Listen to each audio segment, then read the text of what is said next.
He didn't slam you, he didn't bump you, he didn't nudge you, he rubbed you. And rubbing's son is racing. And welcome everybody to Locked On iRacing. We are in the year 2021, season number 3 and week 4. I am Peter Wilko Wilkinson and this is Braden Martin. How you going, mate? I'm good. Nice and relaxed, although been a busy week of recording and still got some more to go, but that's okay. Yeah, if you're not up, we haven't told anyone, so I don't know why you'd be up on the news, but we're recording about 50 million episodes this week, just so we can get ahead on the interview podcast, so we can, if we need a break or we need some time or we need anything happens, we've got episodes lined up and ready to go. Now, Braden keeps on telling me I should announce it to people so they can get the questions in, and I keep on saying, yeah, that's a really good idea, and I keep on not doing it, so I apologize to everyone. But we've had a really good interview with Stig Gaming, and I'm really excited to bring that to you hopefully this weekend. Hopefully you've heard the Brett Wheeler interview as well. We've got Alex Burgon.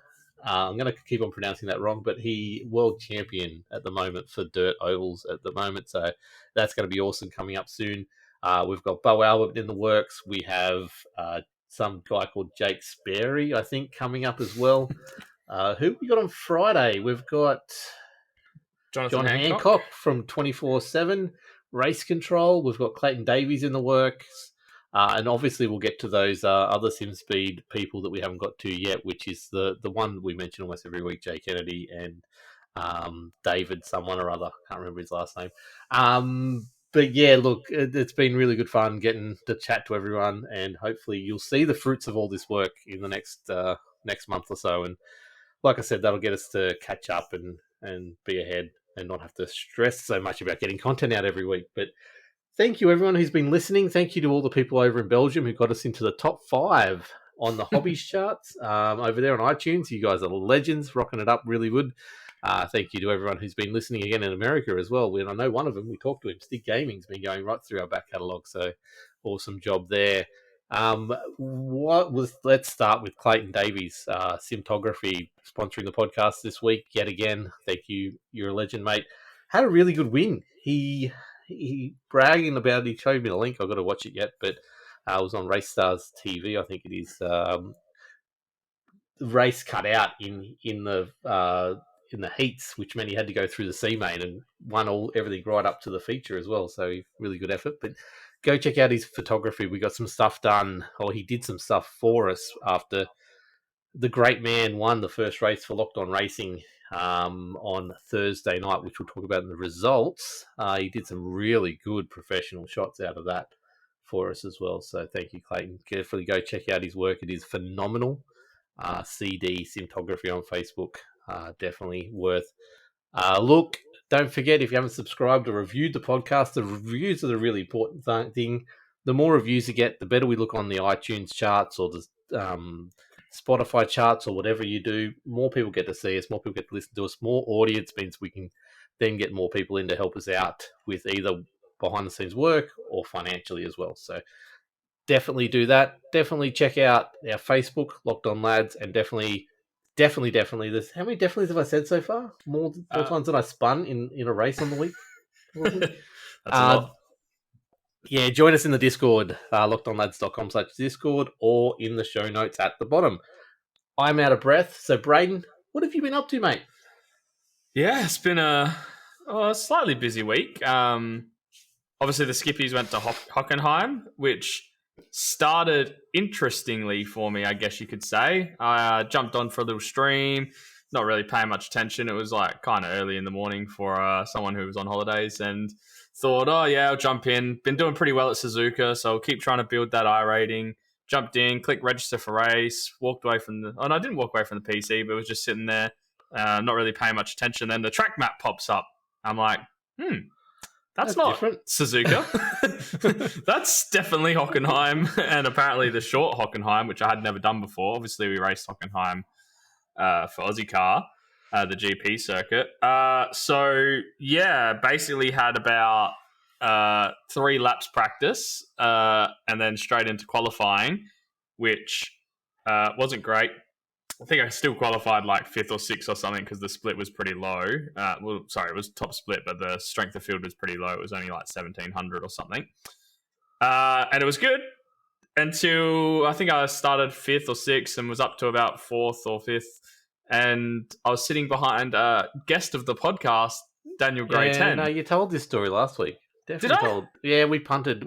Oh, because this must have been on the Tuesday. Oh, okay. Well, in that case, even better. Apart from that, the rest of the Hockenheim ones went amazingly well. So I picked up another couple of seconds and a 5th. But then come Sunday, which, as you know, has been bogey day.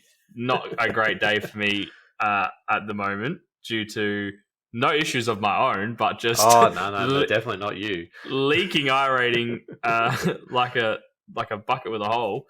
I thought, you know what, I'm going to sit down. I'm going to go and do the Sunday night lights race again.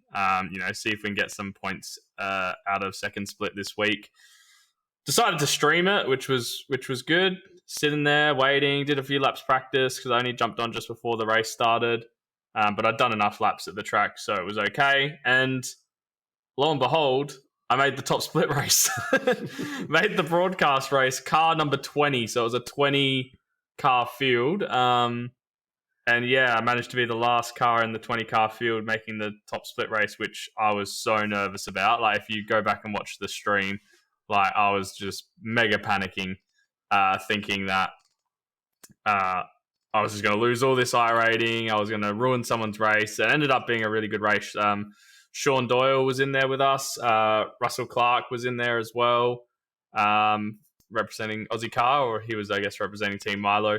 And it didn't go so well for Russell, but Sean and I had a pretty good race. We managed to avoid a fair bit of the carnage and managed to get a top 10. So debut for being broadcast on Sunday Night Lights and managed to scrape in a top 10. I did give Mitchell someone a bit of a netcode tap. He was kind of holding me up for a little bit.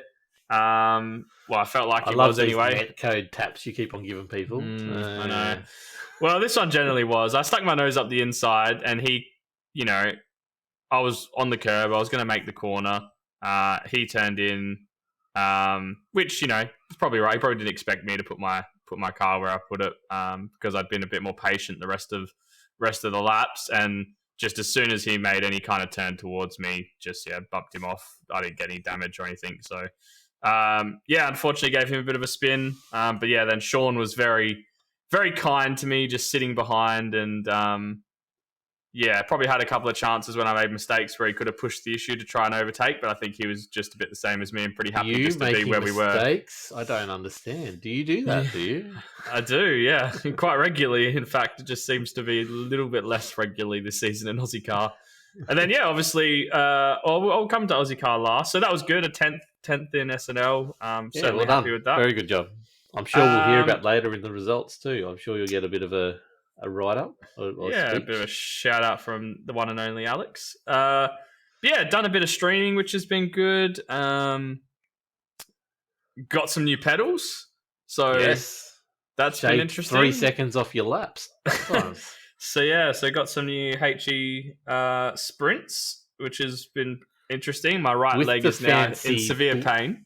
With the fancy blue faceplates from, was it Hybrid Simulations? Is that what it was? Hybrid Racing Simulations. Yeah, so, my right leg's now completely ruined because I'm not used to having a throttle that actually has any kind of pressure behind it whatsoever. And, of course, we're at Monza where your foot is basically flat the whole race. So I've had to loosen the spring or move the angle of the spring down a little bit so it's a little bit less pressure for my my sookie legs. But so since we're here, what do you think? Well, I've only done practice around Monza so far, so I can only base it on doing some practice laps around Monza. But I've definitely gotten faster. But the caveat to that is I also decided to make a change to finally get rid of my auto blip and sort of clutch assists and just go to. It makes me sick that you're still using that, to be honest. But anyway, yeah. Yeah, well, Nathan was following behind me in some practice yesterday. And basically, every time I made a shift, he was just like gaining so much time. I think it might have been Sunday, actually.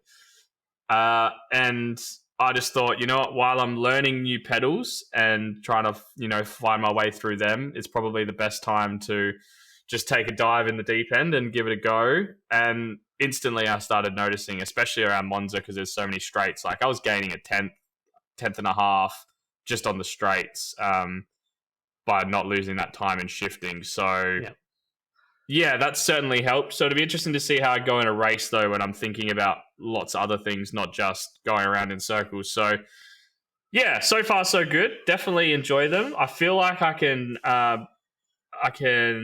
trail brake a lot better. I went and looked and had a little bit of look at my VRS data and compared it to my laps that I was using the CSL Elite Load cell pedals. And yeah, the trail braking and the way that I could keep the brake pressure the same and then slowly bleed off it, like, definitely looked a lot better. Is that more experience on the track? Is it the pedals? I don't know, but they're feeling good so far. I definitely have nothing bad to say about them. I guess come back to me in a couple of weeks and I'll have a bit more of a better idea. And then, yeah, I've watched the supercars at Townsville, which is obviously just another Shane Van Gisbergen masterclass. Just dominant performance and I'd say from start to end, but it wasn't really. He was basically second for most of the races, but just supreme pace, supreme tire saving, good pitch strategy, and just too good. Yeah, no, it is, like I think I've mentioned a few times, it's that point where he is that much better than everyone else in the field that it's not quite F1 levels unenjoyable, but it's getting there. Yeah, and it's a shame that, like, he's clearly gone to another level this year. I don't think there's any doubt about that. I think he went to a new level last year in the chase of Scotty, and I think it's just now shown that how far he lifted himself to try and beat Scotty now that Scotty's not there. Yeah, well, I think it'd be interesting if Scott was still there. I think we'd have a really good battle. It would be amazing. It'd be it'll be back to, you know, Johnson and Brock or Seaton and all those guys and Richards, and when they were all so close and the cars were, you know, you didn't know who was going to win every time you went into a race, and, you know, tracks suited certain drivers just that little bit better, and that's where they got the edge. So yeah, you know, look, we'll see a few tracks coming forward where the Fords will probably get a little bit more of an advantage and might come back to him, but yeah, at this stage it's a bit of a wait and see what happens next year, I guess. So, and then we went back to USA International Speedway for Ozicar. So how'd that go for you? I destroyed the team. We were talking about last night. I single-handedly sunk the ship that is Locked On Racing. Watched us get probably our most successful race meet in Ozicar, at least. Anyway, like it's hard to say that with full honesty when I haven't had a chance to really follow. You know, John McHenry got second in Force Racing League last year, so it's hard to say, yeah, it was our most successful thing when he's come second in the championship. For Ozicar, though. Yeah, definitely in Ozicar, which is where we're most proliferant. That's a word. It definitely our most successful night. You know, pole in both races to Locked On Racing. We had the win in round 2, which we'll get to later on. Definitely, as a team, it was one of the best nights, but personally, it was a very much a night to forget. Went in second in the road to 2K, you know, by bearing down on top 10, realistically, coming out of it, dropping out to 17th in the championship and really dropping to 3rd in the road to 2K was the one that hurt me the most, and letting Brady get up there into second and giving Dennis pretty much what is now an insurmountable lead. In that championship is sort of, you know, it hurts, and all because I made a silly decision, and both races I got balked by someone spinning in front of me and doing the wrong thing. You don't go around an oval, be turning and put on your brakes. That's just the first thing you don't do. And both races, that's what I did. But first race did that, and you know, qualified pretty good in race 1 and was holding pace. Like I was sitting in front of Vernie and sitting in front of John Schultz, and I just had that gut feeling that I keep what I always do is I'm holding Vernie up. I'm in chat with Vernie. Vernie, do you want to go past? And Vernie went yes. And that's when it all went wrong. I went high. It was still early on in the tyre life, so I didn't quite have the thing. Then someone slid in front. I think it was someone slid in front, or someone looked like they were going to slide in front. I think it was Sean Doyle or someone like that. And I just, you know, have a crack at Sean Doyle for no reason, but put on the brakes, got a bit sideways, and then just lost it and took Vernie out and took John Schultz out and had the gilts for the rest of the race while I sat there and watched everyone go around. You weren't the only one who had the sulks on by the end of the race. Yeah, not the best part, but the most interesting part of the story was the car's okay. I think it had a meatball, so I had to pit. I went around the lap and I went to come in, and here's John Schultz still sitting, but he's right across, he's sideways right across the pit entry, and I physically can't go in. There's no way for me to get into pit entry, so I'm like, oh, well, I've got the leaders coming down on me. I've got a car that's not quite right. It's got a meatball. If I take out the field from here, I'm in big trouble. But it was drivable, so I went, I'll go another lap. And by then, John had moved, so then I came into the pits, and found out it was 15-minute or 7 or 8 minute repair job. And at that stage, it's like, well, I'm going to go that far down. The only people that I'm going to get ahead of if I go back out are the people I took out, and I don't want to do that because I feel bad for taking them out. So look, I'm not going to go back out, just sat back and watched the race. But it was just bad thing. John's credit, he was straight on to me in Discord saying, like making sure I wasn't feeling bad about it, which I was feeling terrible about it. Almost turned off the stream. I put myself down in the channel away from you guys, so I didn't I didn't even notice that. I went right out. I was gone for ages. Not as far out as Mitesy did. No. And see, we talked about last night, and look, I still play some role in that. I'm driving along, Mitesy's behind me. Sean Doyle, once again, I'm just going to throw the name out there, but it was this time. I think it was him and Simon Dobner or someone like that came together. Went up, someone lost it. I then broke to try and avoid it, but that flipped my tail out. Mitesy's then behind me coming through smoke that I've left, and then had nowhere to go and crashed into one of the ones who had spun in front of me. I think there was synchronized spinning. Yeah. The cars behind. Luckily, I found myself the same position John Schultz was in, where I was straight across pit entry, and there's about 8 or 9 laps in. And so at that stage, I had nowhere to go but into the pit lane. So I decided to make my pit stop then, but lost probably half a lap at that stage because of spinning it, which at that stage, you lose half a lap, you can't get it back. So came out just in front of you guys a lap down, and sort of circled just in front of the leaders and then let the leaders pass and went that second lap down, which was the killer, and just basically lapped the 70 laps and got back to 17th or something like that, something unremarkable. Sort of let Ben Snell pass thinking, he must be a lap ahead, but he'd run at the back of Darren Lasue and going to pit entry, put himself a lap down as well. So I was actually fighting for actual position with him and let him pass, but he was going to get me anyway. So it was good fun going round and round and round in circles, and I felt more confident. It's just 2 silly mistakes, and that's what happens each week, unfortunately. But I didn't put as much practice in this week, and that's my fault. So hopefully we get a little bit difference now. How was your Ozicar experience? Because I've also got other races to talk about as well. But what did you see from your pointy end of the field? Yeah, it was pretty good night, I guess. Pretty successful. Probably didn't quite have the qualifying that I wanted to have both races. I knew I could do some good laps, but and to be honest, the qualifying laps weren't as quick as I thought they were going to be. So when I saw what got sort of those top 5 spots, I kind of felt like I should have been up there. But the first race went okay. I think I started about 8th-ish, maybe. I think it was 7th. It was the same that you was the same in both races because you made the comment. It was 8th and 8th. Yeah, that or maybe 9th you were 9th and 9th because you were number 9, weren't you? Yes, that's right. Yeah. So I started 9th.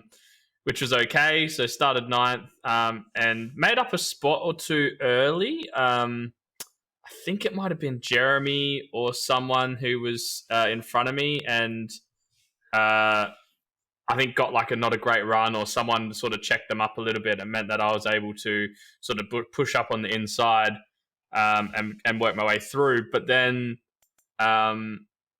I was on the back of the pack. So the top pack, which was like Brady, Ben, Sean, Russell, Donald, Chastity, and Mitesy. I was basically with them the whole race. I managed to push up into 6th or 7th one time. Got past Donald as he got sort of shuffled back. But I just didn't have the awareness, and I should have been more defensive. I think it was really important that you didn't let yourself get put to the outside at all costs. And I let Donald, I think, come back up the inside, and then just never got an opportunity again to basically get myself back in that spot. So basically trailed around in 8th for the whole race. And then unfortunately there was a post-race penalty for one of our friends after the race. So got shuffled up to Chastity 7th. followed through with his threat and punted McKellar. I mean, no, sorry, that's not how it happened. So finished 7th in what was a pretty tame race, but it was okay. I've talked about Speedway before. I don't know what I said on the podcast. That track with that car feels very much like a dirt oval race. And I think it showed with Brady Baldwin winning that race because obviously he had the skills. But what you had to do was, it was definitely a low line was preferred. But if someone did get down the inside of you, what I was doing was going real high and then cutting right down behind them. So basically, as soon as you got the clear, you'd come down and you get that momentum and be able to come back up the inside or hang behind them if they were a legitimate, you just letting them pass. Yeah, it was really hard to. It was really hard to do that in that front pack because when you got pushed out, they were like right behind each other, nose to tail, and there was just no way of getting back in. Yeah, it's so tricky. And that's where the slide jobs in the dirt, you see, that's proper overtaking for a track like that in the Skippy, and that's where going to high line should have paid dividends, but be able to come back down and get the inside line on the next one. But as you said, when you're that tight, nothing you can do about it. Yeah, and then second race went pretty much the same. Qualified 9th again, I think, like you said. And then managed to push up, ended up with a top 5, which was nice, but was never really... I was basically Chastity pitted early, and then I think it was Alex and Donald and Russell sort of ran around in front of me. I pulled you up there at one stage. 2 or 3. Yeah, you gave me a little toe for a little bit. I was holding their draft and then you got into my draft. I pulled back. Yeah, there was strategy there. I helped out. Yeah, there was. I just wasn't quick enough to catch him. Not consistently quick enough. I basically sat 2 or 3 seconds off the back of them for 90% of the race. It also came, you were that far behind, like you were that very close. You were just starting to catch up with them. But as soon as a lapped car got in the way and fourth position, or not lapped, but would have been a lapped car. Fourth position, you fell back that way. So that's what was so hard about that track. And I was spewing as well because it turned out Donald and I were the only two to get into the 23s that second race. So I missed out on a point by 22 hundredths of a second of getting that extra fastest lap point. So I was a bit salty about that. But it went pretty good. I'll take another top 5. Lap in the first race, did he? I thought we almost got points for... I think he had it for a while and maybe lost it right at the end. I think you do, but you don't get a point for fastest lap in the first race. That's only... Oh, yeah, maybe you do. It's pole. You only get it for the second race. Yeah. And that was the thing I stuffed up in my second race was pole. Was my qualifying. I had a shocker. That's what cost me. It was interesting. It was interesting though because there was 7 cars I think under the 20 into the 23s in race 1, but only Donald and I in the second race. So, interesting. It was interesting. Yeah, that's enough about us. I did. Oh wait, no, your oval stuff. Yes, I did my oval stuff. It was the worst run race in history. Jay, I say that with the most love in the world. We did Aussie Online Gaming SCRAPS, which is, I'm not going to pronounce it, but someone really tried hard to call it SCRAPS, so we've got SCRAPS truck series, and we went to Atlanta.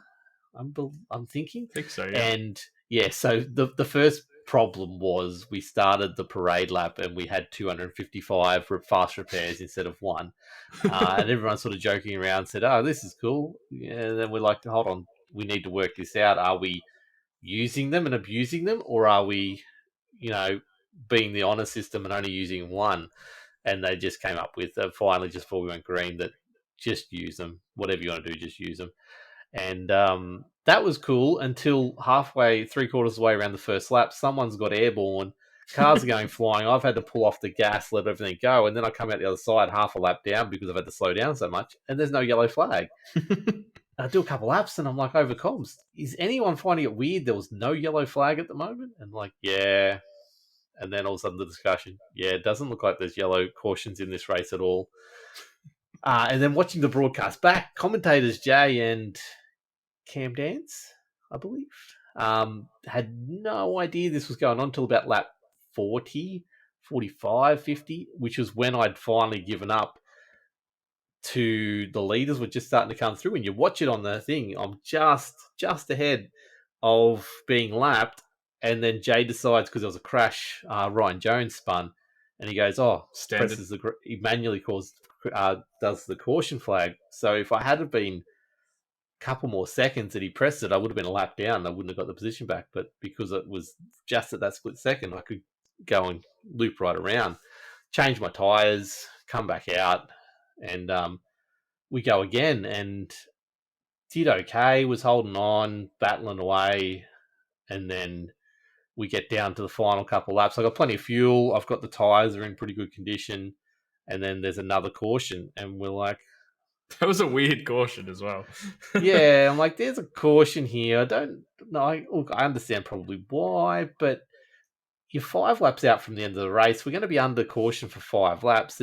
There's no way to do a manual green-white checker, so we're going to be finishing in this order. And I was 13th or 14th. I was battling with Tim at that stage, and my tyres were pretty good, and I got past him, or maybe I hadn't got past him, but we were doing pretty good stuff. And then people started pitting, and I'm like, I was with Justin Howe and a few others, and I'm like, why are people pitting?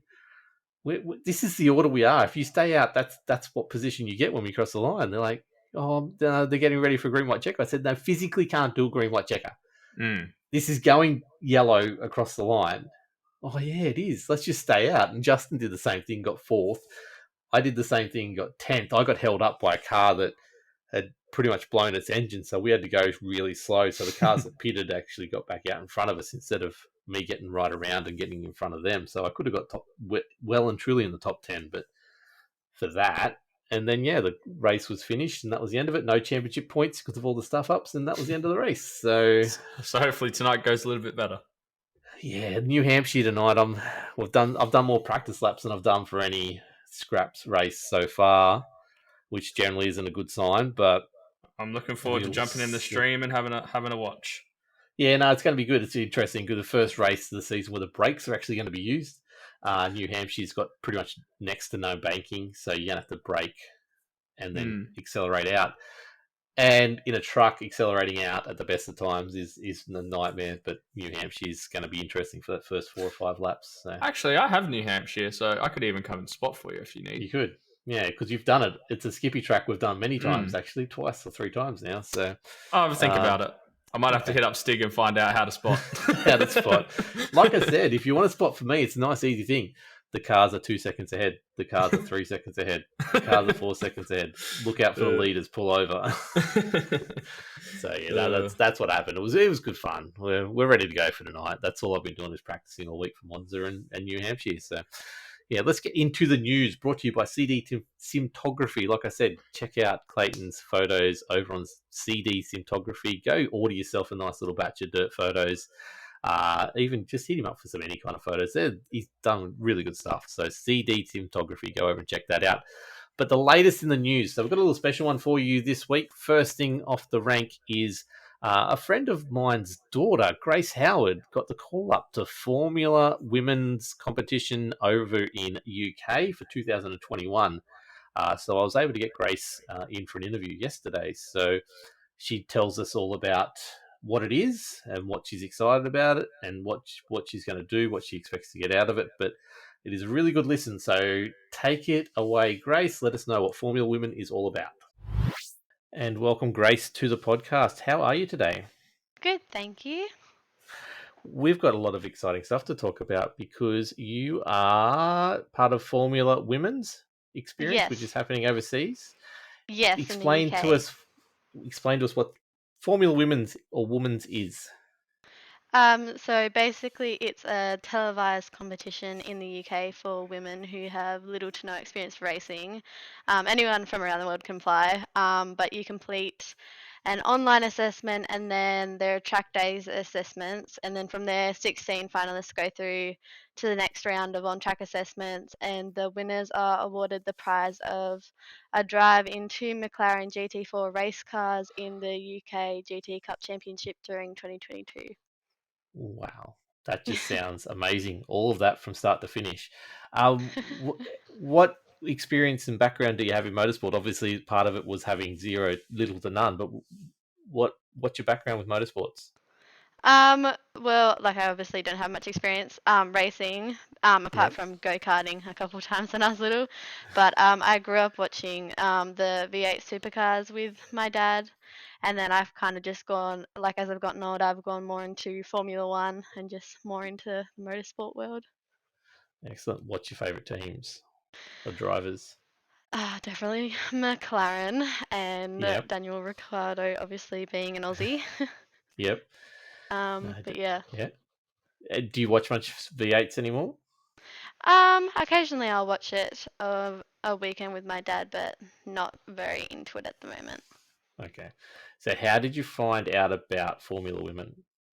I started searching for pathways into motorsports, and I came across a group on Facebook called FIA Girls on Track UK Community, and which is just a group for women where you can get advice or help for pathways and careers into motorsports. And someone had posted in the group about the Formula Woman competition, so I was having a look at it and just decided to apply. And at any stage, did you think this might actually happen, or did you just apply for the fun of it? I kind of just applied for the fun of it, but then it kind of just got a lot more serious as it went on. As it happens to do. So it's over in the UK. Whereabouts in the UK are you heading for this?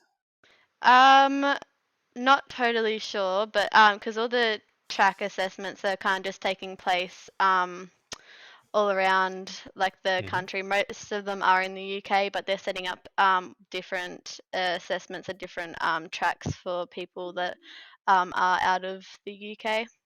Yep. So you won't really know what track it is until you get over there. No, actually, I think it's the Anglesey track. I'm not sure how you say it. Okay, no problems. Are you going to do some research on this? Are you going to try and find it and practice it before you go over there? Yeah, I'm gonna have a look at all the tracks and check it all out. What do you hope to get out of this experience as a minimum? Well, obviously, I'd hope to win and Yep. start a career in racing, but even if I don't make it through, I think it's just an amazing experience just to get to go through it all. And I think just being in the Formula Women competition will help me to get a kickstart into some type of career in motorsports, whether that's racing or not. But yeah, hopefully I'd win and get to race in the GT Cup. That would be the perfect end result for it. Um, what what type of what type of career are you looking for in motorsport? Just anything at the moment? Um, r- I'd really like to get into racing, but Yep. if it doesn't pan out, then I would probably try looking into getting to media or something in motorsports. Yep. Definitely. It's definitely a very good path into it as well. How excited are you about this whole experience that you're going to embark on fairly soon, I assume? Yeah, I'm incredibly excited. I think it's such a great opportunity, especially just for women that don't have that much experience, and just it like really opens up more experiences and opportunities. So I Mm. think it's a really, really exciting thing to be doing. Do you get to socialize like online with the people who are going to be in it before you go over there, so you'll know who you're sort of competing against? Yeah, the Formula Women website has a thing for all the applicants, and you can kind of like Facebook friend them all and Yep. everything, and message them and stuff. Excellent. So you're probably going to make a chunk of new friends in the industry anyway, for starters. So Yeah, that's going to hopefully. be a huge step forward. What car are you excited to obviously race around the most? Definitely the McLaren GT4. Yeah. Yep. Cool. What kind of did you play any games growing up that were car racing or anything like that? Not really. I've started playing the Formula One 2020 game, I think it was. Yes. Yeah, But the apart from that, 2021's out soon. Yeah. yeah, don't really have much experience in the gaming part. This is all gonna be new and exciting to you. I can't wait to hear it. But if those people who want to follow what's going on over there, what's the best way for them to keep track of how you're going and show you support while you're over there? Grace Howard Racing on Twitter, Instagram, and Facebook. Excellent. No problems at all. And when does this all start? Assessments start in September. September. Excellent. So very, very close now indeed. So look, thank you so much for your time, Grace, and best of luck over there. I can't wait to follow and report on how well you're going over there, and good luck with it all. Thank you very much for having me. No problems at all, anytime. Thank you. Now, Grace, we wish you all the best over there, and really, really excited to see how you go. Now, like I said, yeah, as she said in the interview, go follow her on Grace Howard Racing on Instagram and Twitter if you want to follow and find out exactly what she's doing over there and how she's going, and just give us some support. Doing something like this with basically next to no experience, going to the UK at that age, it's exciting stuff for anyone. But definitely show us some support and get behind her, because an Aussie over there racing in something like that is absolutely amazing. That's a couple of McLaren connections we've got now. Do you reckon we get Ricardo on next? Is that where we go? I can't see why not. Why not? Anyway, so let's go on to a little bit of news from the peripheral world, I guess you call it. So Jinx Shifters, my favourite shifter. Send me a Jinx Shifters, please. They're amazing. No, they've released. Now this came out of nowhere. They've released a shifter to attach to your real life car, Braden. Are you getting one? I don't know how well it would be suited to the WRX, but it's definitely a cool initiative. So it's their signature range sequential shifter that you can pop in there. It's even got a button, a trigger on there that you can map to anything in your car that you need. So they're taking pre-orders now for later next month. I think it is the release of it is. So we haven't seen much except for I've seen a photo of it in a car. But if you're into that kind of stuff and you're looking for a new sequential shifter for your car, maybe look at Jinx Shifters and see if they can help you out. But the other bit of peripheral news came from Simagic. Now they've been teasing something for a fair while now. Simagic do direct drive wheels. They're out of China. They're a cheaper version, but they are pretty reputable. And when you look at all the different direct drives out there, they're actually quite comparable and quite solid a unit, sort of like the SimiCube type of shape, almost a identical shape to some of the SimiCube stuff out there. Seem to be just a cheaper price point for a high quality, the high end product. And they've now got a sequential shifter and a set of really high end pedals. So they've got the P2000. It's got TBC. I'm assuming they've got something else they're going to add on to the end of there, which looks pretty cool set of pedals. And they've got the sequential shifter Q1, which they're taking orders on all that at the moment, plus the Alpha Mini, which I assume is their direct competition to the new Fanatec smaller direct drive. Yeah. But it's Braden, what do you think of all this stuff? You've had a little bit of a chance to read a little bit behind the scenes stuff on it. Yeah, I just had a look at it earlier today. It looks cool. I really like the look of the pedals. I love the pedal plates that they've got on there. Yeah. Obviously they're hydraulic pedals, so in theory, a little bit better high quality maybe than some load cell stuff. Some people seem to prefer the hydraulic sort of feel to the pedals a bit more. But yeah, and until you would be able to get your hands on some, it'd be sort of hard to tell. But yeah, Simagic's always had that weird sort of spot in the community as being top gear, but at a real low price point. And some people sort of say, hey, look at what you're getting for this much cheaper option. Yeah. Whereas others say that there's a clear difference between that and the real top stuff. Yeah. So Be interesting to see sort of where it sits within the market. But it's interesting to see these companies, I think, starting to make some responses to Fanatec really dropping some prices and making a bit more quality entry-level stuff. Yeah, so this definitely will be the entry level to the top end. So if you're sitting there going, I've got this G29, I've got a fair chunk of cash to spend, but I really don't want to, I'm not serious enough to drop 5, 6, 7K on direct drive and, you know, all the top end stuff, this would be definitely something you can look at. Or maybe you wanted to look at your pedals as an upgrade. You want to spend a bit more than like the load cell ones you're talking about, then hopefully they sit at that price range where it's a real decision of, well, why don't I just go for the cheaper version of the top end instead of the high end of the middle tier. That's where they seem to be hitting their mark. Looking at the shifter, like it's a bulky looking shifter, but it's a sequential, so you just need, there's not much you need there, but it's got 4 buttons and what seems to be a dial almost on there. So be interested to see what they do with that. But yeah, hopefully we'll have some more information on that, but they're taking pre-orders at the moment now. So if you're interested, Simagic, go check them out on Facebook. They'll have stuff there. So the next little bit of news we have for you, we've been reporting on the V8 Oval Series a little bit, then it went quiet just recently. It's no more, unfortunately.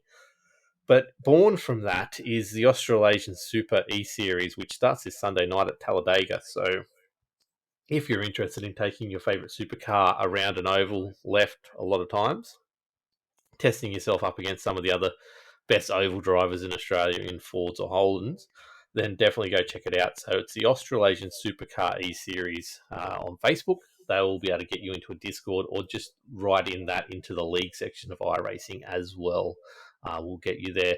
You interested in this, Braden? I know you don't have time, but is this the entry level into the V8s you want now? You got the pedals to do it? No. Nah, I don't know. I like watching the V8s. I just don't know how much I like driving. It's really tough. I just don't see myself driving them on the sim. I just really don't.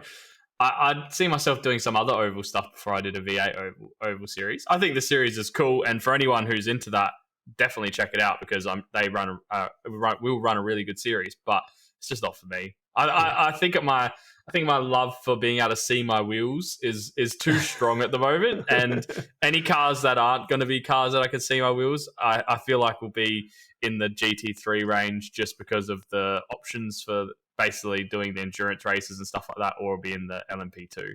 Yep, that's cool. Yeah, no, Raymond Yeager put me up on this. He's the one who's been running in the past. Yeah, Full Throttle's basically is the one that's gone under, which was part of that.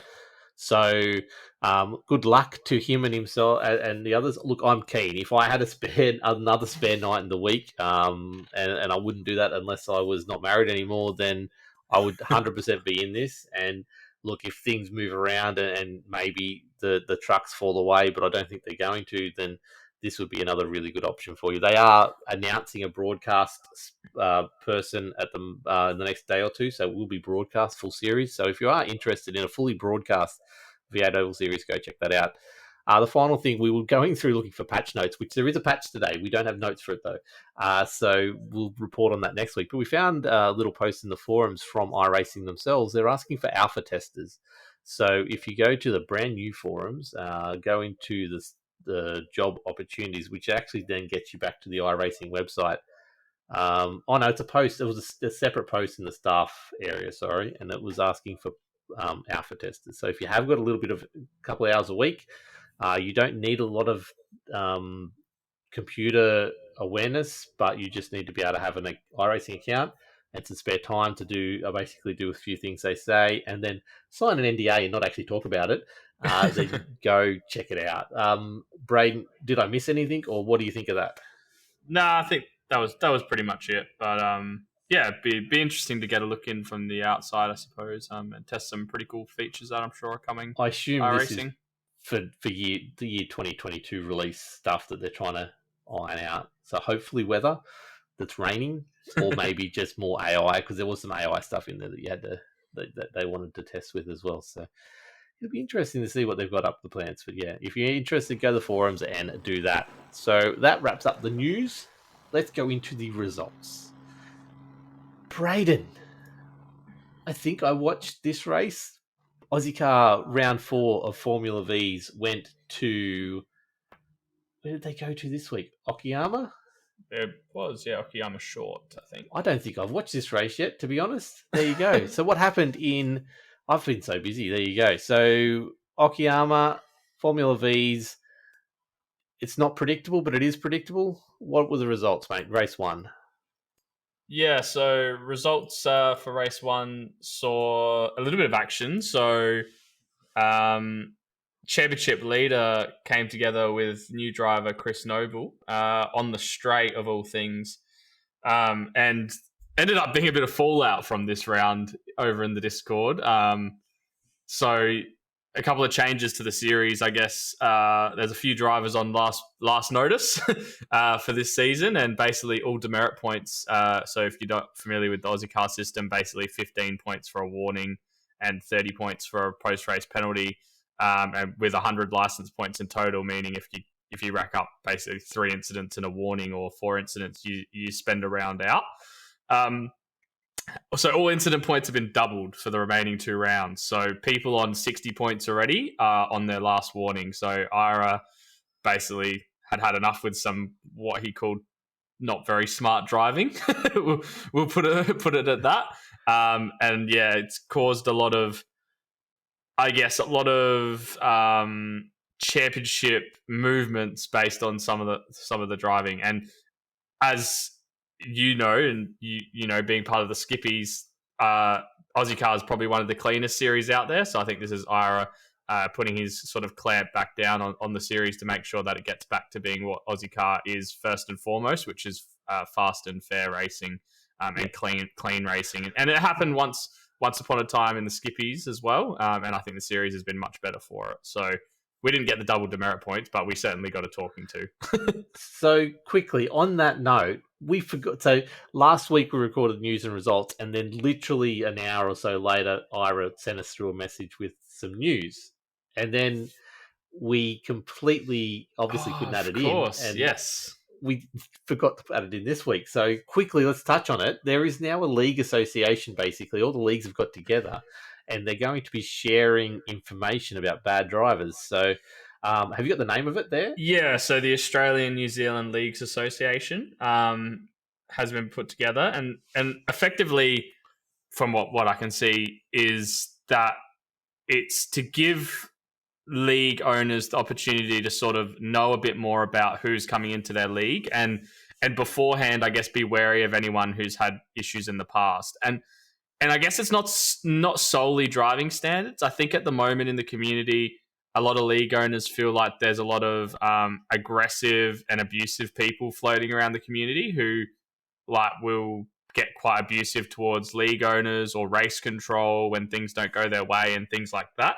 And I think it's an opportunity for them to sort of have a heads up beforehand if someone's joining the league and stop those people just thinking they can go crazy in one league, abuse people, wreck people out, and then just move on to the next league and think that everything's going to be okay and eventually do the same thing there, which I think is a positive for the community as a whole, as long as it's done the right way, which from what I can tell and the way that I've seen the posts on Facebook and things like that, and the way that some of the people or the founding members, I suppose, have been speaking about it on Facebook on the post, I think it looks like they're doing it with the right interests at heart, I suppose. Yeah. I think it fits into this sort of conversation perfectly anyway. So, yeah, look, you, at the end of the day, if you're going to be an idiot, there are consequences now outside of just the league you're being an idiot in, which is always good to see. Obviously, a little bit of transparency would be good, knowing that you're now on a blacklist, I think, and you know, if you start applying for leagues and you get knocked back, and knowing how to sort of fix that would be a very big part of it. Yeah, and from what I can tell from reading some of the posts on Facebook and things, it seems like that's what they want to have is everyone has a way to rehabilitate, I suppose. Like, not necessary, but, you know, like there has to be an option for those people to be able to get back into the leagues, whether it's spending some time in race control to get an understanding of, you know, what it takes to be up there, whether it's, you know, just spending some time, whether it's an apology. I don't know what what sort of things they'd want. But there seems to be, from what I've read on Facebook, that it's not just about you're banned, you never get to race in this town again kind of thing. Yeah. It's more, hey, we're actually not happy with the things you're doing. Here's what you need to change. This is a way you can show you've changed, and then you'll be welcomed back after that. Give someone a path to follow at least. Yeah. That gives them an option of, being angry and bitter and not doing it again, or a path to redemption, which is what you want. Anyway, let's get back onto the actual results that we're talking about. So keep going. Yeah.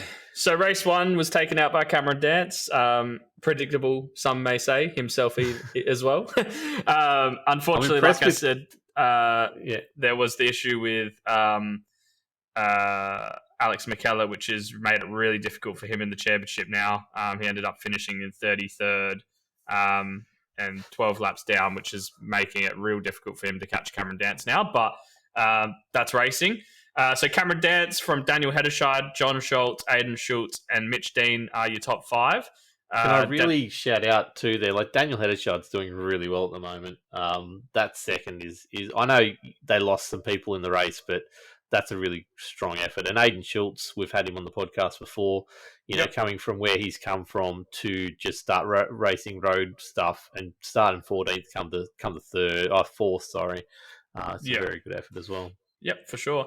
Dennis Hancock, Sean McKenzie, Locked On Racing's very own Nathan Verney, who Stafford jumped up Marsland, 16th to 8th as well, so that's really good stuff. And Lee Partridge rounded out the top 10. So yeah, as you said, some pretty big movers. Max Donnelly, 27th up to 15th, which is a good effort. Vic Ben Veltzen, 26th up to 19th, which was good.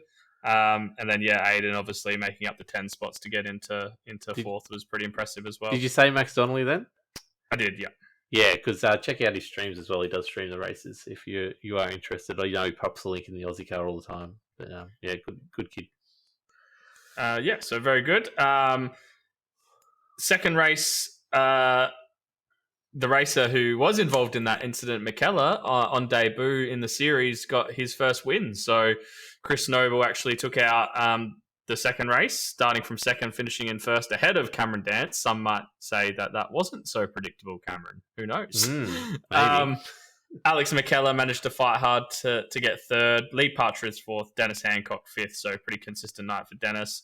John Schultz, Nathan Verney, Sean McKenzie, Mikey Harlan, and Daniel Hederscheid rounding out the top 10. Now, Daniel Hederscheid started 29th up to 10th as well. So I'm guessing he didn't have a great qualifying. Yeah, but even behind him, Sean Doyle, 31st up to 13th, and Max Donnelly, once again, 33rd up to 15th. Exactly, yes. Some big movers. Paul Jackson, 30th up to 18th. Yeah, it just goes to show, I guess, for Max's case, if he can string together some nice qualifying performances, he could definitely see himself rocking up that leaderboard for sure. Yeah, definitely. Interesting, too. Lee Partridge had 15 laps led on that race as well. As well as Michael Greed got one in there, which is very interesting. But it looks like good results. But what anything else to pull out of that one? Not so much. It was just hard racing. And I don't drive the V's, so I'm not professing to be an expert in any shape or form. In fact, it wouldn't matter what car we talk about. I wouldn't profess to be an expert. But just from an outsider looking in and knowing what Aussie cars standards have been like in the Skip Barber, I suppose, I think there's a lot of drivers who haven't driven with each other together, and it's taking a little bit longer to maybe find that, not respect, but that balance between fighting and knowing exactly who's around you and those kind of things, and when to make moves and what's the right part of the race to make moves and things like that. So I think maybe once that opens up and once these cars get on some slightly bigger tracks where there's a little bit more room, we'll see the series really thrive in terms of clean racing, but there's still a lot of work to do for the drivers there at the moment. I think it's already been mentioned that next season's already going away from the official list, so they can get a bit more of a larger tracks involved, which will suit these cars down to a T. So looking forward to that. Championship standings: Cameron Dance takes a pretty commanding lead, 28 points from Lee Partridge and Sean McKenzie tied for second. Alex McKellar drops down to 4th, and Daniel Hederscheid 5th. Mitch Dean, Dennis Hancock, Kirk Broadhurst, John Schultz, and Nathan Verney now inside the top 10 after a pretty good night for him. Yeah, that's a good comeback because, we definitely didn't have the best start for Locked On overall. So it's good to see that. And I'll tell you, everyone above 26 can turn around and say they're ahead of Chaz Mostert in a racing league. That's a fairly significant effort, so even though he hasn't raced many races. And everyone in the league can say they're ahead of Jake Kostecki because he's only done the one round and it didn't go so well for him. So no, it didn't go at all well. But yeah, look, if you want to go to the road to 2K, which is obviously what we're sort of sponsoring and coming on board for, just because that's something I can do, Lee Partridge is once again well out in front of that. Dennis Hancock is in second on 242, a massive almost 80 points behind Lee Partridge. So he's pretty much going to have that wrapped up next week if he keeps going the way he is. Paul Jackson in third. Jackie Chalmers all the way from the other side of the world in fourth, and Aidan Schultz up into fifth, so well done there. Stafford Marsden in sixth. Michael Greed is seventh. Vic Van Veltzen in eighth. Max Donnelly in ninth, who could easily be higher up there with some good quality. And Leon Williams running out the 10. Yep, and then the teams points see Top Split Racing dominating the teams points, and I don't even think Alex John raced this week at all in the V's. I don't know how this is possible, in the V's or the skippies, but they're still 90 points ahead of everyone else in the championship for Top Split Racing, even with Alex missing a whole round. So it just goes to show how dominant they've been in the team points, with Intersim Esports Racing second, Chicken Up Racing third, Locked On iRacing Interviews Podcast third, Team 111 Esports fourth. In fifth. Locked On iRacing in fourth. White Knuckle Racing, Locked On Black Sheep Racing, Locked On iRacing News and Results, Exothermic Racing, JP Sim Shed, and New Zealand Sim Racing in last. I like to say we're in a shot there for third. I think we can get close to that. I think that'll be a huge thing if we can get Verney to solid in the top 10 there, and the teams into the top 3. That even realistically we're not that far off second. For sure. Just need Vic to pick up his game, to be honest. But yeah, anyway. Let's move on to Skippies, who went to the USA Speedway, like we said before, and we started off race 1 with a different winner than we've ever had before, which is pretty exciting. First time Brady Baldwin has ever entered the series this season, and went from 6th to 1st in the short 15-minute race, 30-lap race. So 35-lap race, sorry. So congratulations to Brady, taking it out by just on half a second there in the end. Got snuck away from the other two that were fighting, which was Ben Snell in second and Sean Doyle in third. Russell Clark in fourth. Donald Sabanal in fifth. James Chastanoff in sixth. However, that then got pushed down pretty significantly when he got the penalty for spinning McKellar out, which bumped Matthew Mites and yourself up a few positions to 6th and 7th. Lee Harrison in there, Dennis Hancock into 9th, Jeremy Bush into 10th, and Tim Court just slightly outside the top 10 there in 11th, and Alex McKellar recovering to 12th. So very well done. Our very own Tim Harris, however, not really our very own in Locked On, did a very good job from 24th up to 13th there. So very, very well done to him. Lee Harrison 14th into that 8th position was pretty good as well. Anything else stand out for you in race 1? Braden forgot to talk. No, just Timothy obviously made some good moves. I guess a big shout out to Matthew Mites for putting it on pole. Yeah, I know he was pretty disappointed with the round and overall, led for 11 of the 35 laps as well. Yeah, I know. Yeah, he was pretty disappointed with the round overall, but to put any car on pole at any track, whether it's oval or not oval, in this field at the moment is a pretty significant get. So well done to him. Yeah, definitely. So very, very good effort. Let's head on to race number 2, which was obviously the 70-lap race, including the 2 tyre change at any point in the track, which I got forced to do it when I had a spin. However, everyone else, like we said, Chastity dropped in at the start of the race, which really obviously did help. McKellar led for 55 laps of the 70-lap race, but unfortunately that was out of sync with Chastanoff, who had pitted early, which saw Chastity end up winning by over a second, almost 2 seconds actually. It was really the commanding effort. fighting his way through traffic. To beat Russell Clark into second, Alex McKellar third, Donald Sabanel in fourth. So that's only 3 red cars in the top 4. That's a pretty good effort because Braden, you end up fifth. John Schultz came in sixth. Sean McKenzie seventh. Lee Harrison, another solid effort in eighth from 31st on the grid. Well done. Tim Corn started 13th, finished 9th, and Ashley Knowles helped himself out in the road to 2K, starting in 7th but finishing 10th. So well done there. The other big mover, I guess, was Ben Snell, who 30th took out Darren Lassou and then came 15th. And then 28th, Anthony Connors up to 16th as well. So well done there. Anything else that pops out at you? We've already talked about Ozicar a fair bit, so anything else there? Not really. Just that you said that there was 3 red cars in the top 5. So just in case anyone was wondering, Milo haven't changed to red. They haven't. I just completely see red abandoned. when I see them. That's all it is. Yeah.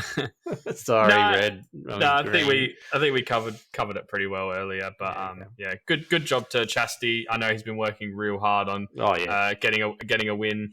And it's been a long time coming after many podiums. So just a shout out to him. Yeah, well done, mate. Very, very good effort. Monkey off the back time. Now, Braden, how's that make the championship look? The championship looks very similar to it looked before, although except we did have a lead change over round race 1, race 2. So yeah, so it looked like Alex was going to lose both of his championship leads in the 1 week in the Formula Vee and in the skips, but unfortunately for Ben Snell, he couldn't capitalise in race 2. Which means that McKellar is still leading, 13 points back to Ben Snell, who's a further 26 points back to Russell Clark in 3rd spot. And then I'm 16 points back from Russell in 4th. So this would be my highest championship finish ever if I managed to hold on to 4th. I think I came 5th one season, but the talent of the field was not like it is at the moment. So I'd be super impressed if I could hold on for 4th, although it just takes one mistake for myself to lose it, or it just takes one mistake for Russell, and I could be, who knows, maybe pushing for a 3rd spot. Do I dare to dream? I don't think so. And look, and as we go on, James Chastanoff into 5th. Now 312 points, considering he went from 2nd or 3rd to 31st in that first race of the season. That's a huge effort. That's right. Could easily be up there in a top 3 position right now. But I want to make note, that's 3 green cars at the top, but then there's 2 locked on cars after that. So yeah, we're chasing and we're fighting hard. We're doing our best. That's it. So Sean McKenzie's in there in 6th, which is a great effort for him. First season. I think it's first season. Donald Sabanel in 7th. Dennis Hancock in 8th. Matthew Mites in 9th, equaled with Timothy Harris in 10th. And then, Alex John has dropped down, obviously, massively because he wasn't here on the last week. Equal with Nathan Verney there, tied for 11th at 268. But then it's 266 to Jeremy Bush, 260 to Sean Doyle, 259 to Brady Baldwin, 258 to Ira Felberg. So that's very tight. Sort of top 10 down to 16th is amazingly tight. So look out for some moving there. All you need is one good race or one bad race from someone else. But tell us what's happening that road to 2K, mate. Yeah, so Dennis has a pretty commanding lead over Brady Baldwin, 40 points from yourself, 15 points back from Brady. Farron Haircox, Ashley Knowles, David Summers, Darren Lassou, Craig Kerman, Tim Corn, and Leon Williams rounding out the top 10 in the road to 2K. And then I'd like to see what it would look like if Tim didn't miss that first race of the season. Yeah, true. It would be definitely a battle on their hands, I'd say, for that first spot. Yeah. The team points, Top Split Racing, after we jokingly said that someone could miss around and they'll basically still win it, have come back right to the field, now just 6 points ahead of Van Diemen Racing on 650, Top Split being on 656. Then Van Diemen Racing Noodle Squad, or as it's written in all the Auzicar Discord results as Noddle Squad on 615. Locked On Racing News and Results, myself and Verney in 4th, 14 points back of them. Locked On Yeah, see, that iRacing hurts. interviews. I took Vernie out. There's a good 20 odd points I stole off you guys, so you should be in third right now. I feel so Yeah. bad. And if we wanted to be dodgy, we could have done a mid-season change and put Chastity and I together, but we're not those kind of guys, you know. I'm happy with Nathan. We're happy to just ride out the season. We don't need to do any dodgy changing of team points. Definitely 111 definitely didn't do that last season. That I'm still not salty about.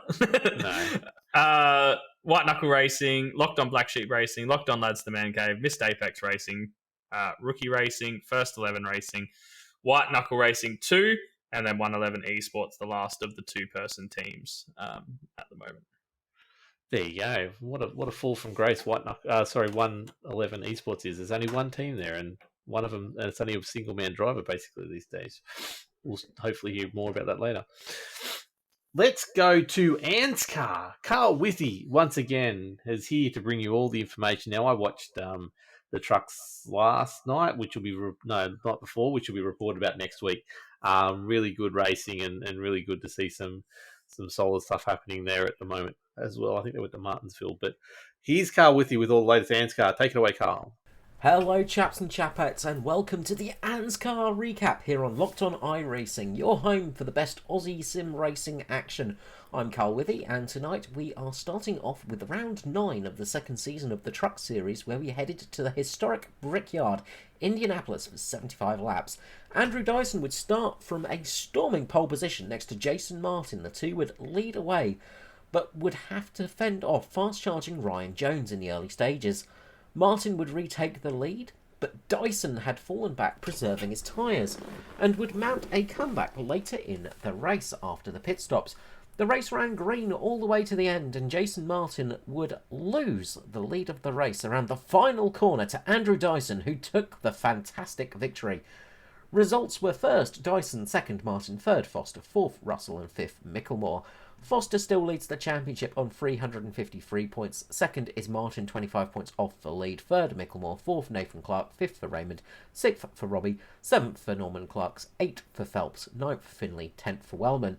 Next up, we would see the Thunder Series heading to Atlanta for the Wednesday night Xfinity race. Round 10 of Thunder Series would see Ben Vickers taking pole position with a storming time ahead of Brenton Hobson. The top 10 being covered by a tenth of a second. The race was close and fast-paced all the way through, but it was all a case of fuel saving for the long green flag race. 97 laps saw most of the field coming in on lap 58. Brenton Hobson managed to manage his fuel the best and his speed perfectly, coming home with the win, but others found it much harder and much closer with fuel. Second place man Michael Skurlock running out of fuel on the last corner, but managing to make it home in P2.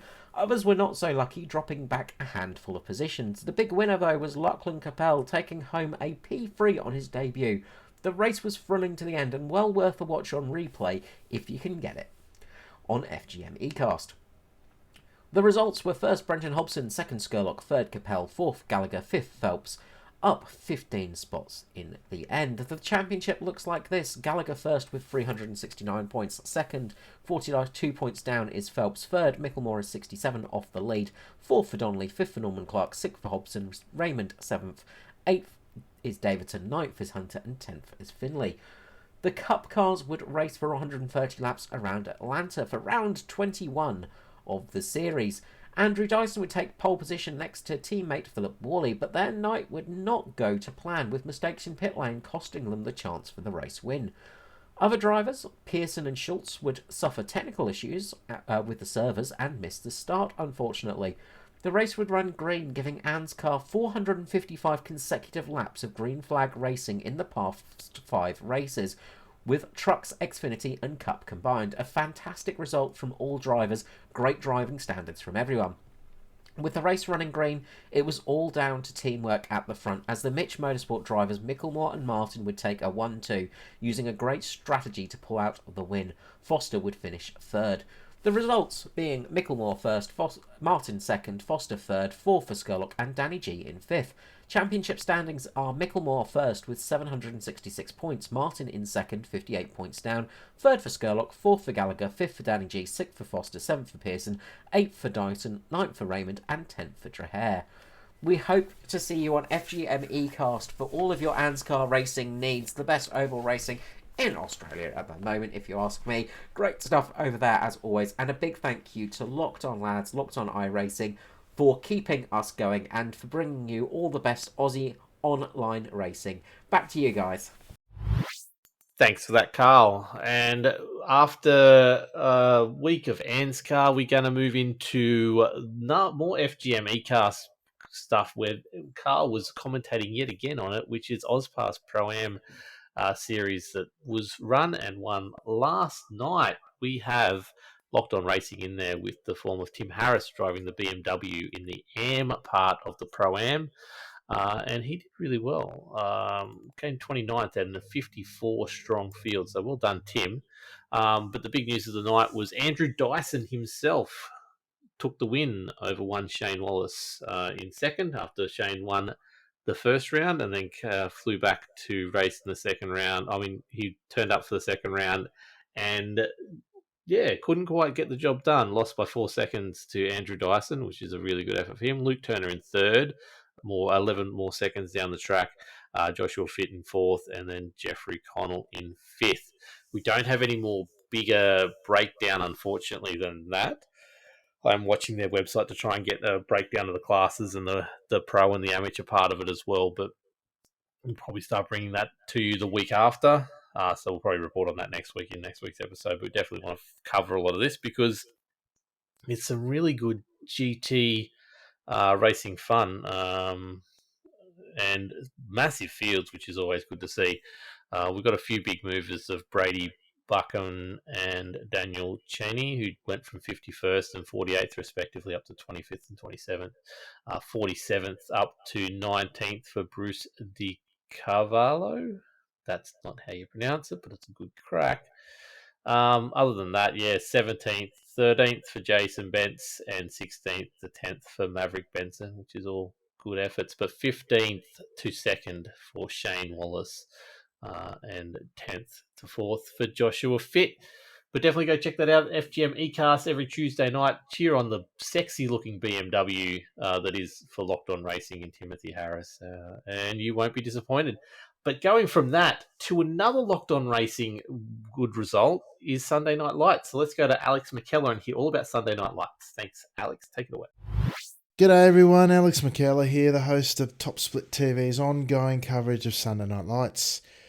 It was great to have my regular partner in crime back in the commentary booth this week with the chaotic one himself, Corey Steinhauser, returning from a break that was thrust upon him by technical difficulties. Both of us were greeted by a full grid of drivers to take on the short A layout of Hockenheim, a testing layout where the leading Skippy drivers in the series would have no need to trouble fifth gear as they tackled the tight technical layout. As the drivers took to the track for qualifying, there was a great mix of the established elite level racers with some fresh faces looking to take it to them. With last season's champion Benny Simonson plying his trade at the Goodwood Festival of Speed this week, the door was left ajar for his rivals to stake their claim, beginning with challenging the timing screen for their spot on the starting grid. It was series leader and Movano sim racer Manu Big Breaks Luqueta who struck first, securing pole position by less than a tenth. Joining him on the front row for the first time was leading ANZ charge Corey Lean, with his best qualifying performance to date. Julian O'Fray was joined on the second row of the grid by another driver putting in his best qualifying performance, that of Japanese driver Gail Kawabe. Surprisingly, the second Movano sim racer Ludwig Guidi, who is also chasing his teammate for the overall title, was only able to manage 7th in qualifying, with a welcome return to the winningest driver in MNL/SNL history, one Enzo Genzo Cantor himself, just managing to sneak into the top 10 in qualifying, starting on the 5th row and making it a trio of Movano sim racers in the field. Locked On iRacing's own Braden Martin made his debut in the broadcast race this week, starting 16th with Vasco Sorofsky, who is rapidly becoming somewhat of a mainstay representative of the ANZ club this season, starting just ahead of him in 15th. The other ANZ drivers in the field were Mitchell Nichols, starting 14th, along with Team Milo's Russell Clark III and Sean Doyle, who started 18th and 19th respectively. Unfortunately for the Team Milo boss man, that was as good as it got, with Clark jumping the start, ending his night very early indeed. However, that was one of the very few downers in what was a spectacular introduction to this unique and challenging layout.